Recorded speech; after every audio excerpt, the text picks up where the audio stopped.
I'm Addison Cleaver with the Oklahoman, and I'm speaking with Jessica Gonzalez from the Metropolitan Library System, which is hosting an event with U.S. Poet Laureate Joy Harjo later this month. So thank you so much for joining me. Thank you for having me. So Jessica, for those who don't know, can you just talk a little bit about the history and the title of U.S. Poet Laureate? So the Poet Laureate is appointed annually by the Librarian of Congress. They're typically appointed between June and August, and their official term typically lasts from September to May. They may be appointed to a second term, but 2 consecutive terms is really considered the maximum length of a Poet Laureate's tenure. You might be wondering what exactly a Poet Laureate does. The Library of Congress keeps to a minimum the specific duties of the Poet Laureate in order to afford the incumbents the maximum freedom to work on their own projects while at the library. The Poet Laureate gives an annual lecture and reading of their poetry and usually introduces poets in the library's annual poetry series, which is the oldest in the Washington area and among the oldest in the United States. Yeah, Joy was named to a 3rd term, and she's also the first Native American to be named U.S. Poet Laureate. So can you just talk a little bit about the significance of these achievements and having someone of this caliber speak at an event? Sure. So these achievements are incredibly historical and significant, and we're honored to get to spend the afternoon in conversation with our U.S. Poet Laureate. Joy has said that her poems are, quote, about confronting the kind of society that would diminish Native people, disappear us from the story of this country, end quote.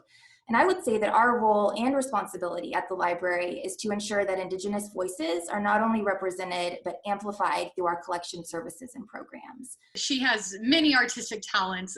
She's not only a poet, I know she also writes music. So can you just talk a little bit about the project she's worked on or is currently working on that will be highlighted? Sure. So in 2019, Joy was appointed the 23rd United States Poet Laureate, the first Native American to hold the position. She was born in Tulsa, Oklahoma, and is an internationally known award-winning poet, writer, performer, and saxophone player of the Muscogee Creek Nation. She's the author of 9 books of poetry and a memoir, and she's also a renowned musician and performs with her saxophone nationally and internationally, solo and with her band, the Aerodynamics. And she has 5 award-winning music albums.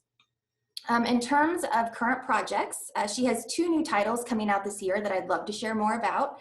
The first is her second memoir entitled Poet Warrior, which will be released in the fall, September, I believe. And in Poet Warrior, Joy reveals how she came to write poetry of compassion and healing. And she also explores her grief at the loss of her mother and sheds light on the rituals that nourish her as an artist, mother, wife, and community member. Moving fluidly between prose, song, and poetry, Poet Warrior is really a journey of becoming. Joy also has a new anthology that will be released in May called Living Nations, Living Words, and this is her signature laureate project.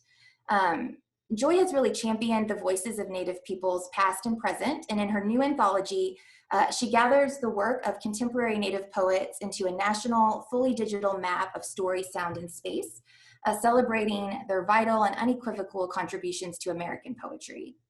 Living Nations, Living Words showcases, as Joy Harjo writes in her introduction, quote, poetry that emerges from the soul of a community, the heart and lands of the people.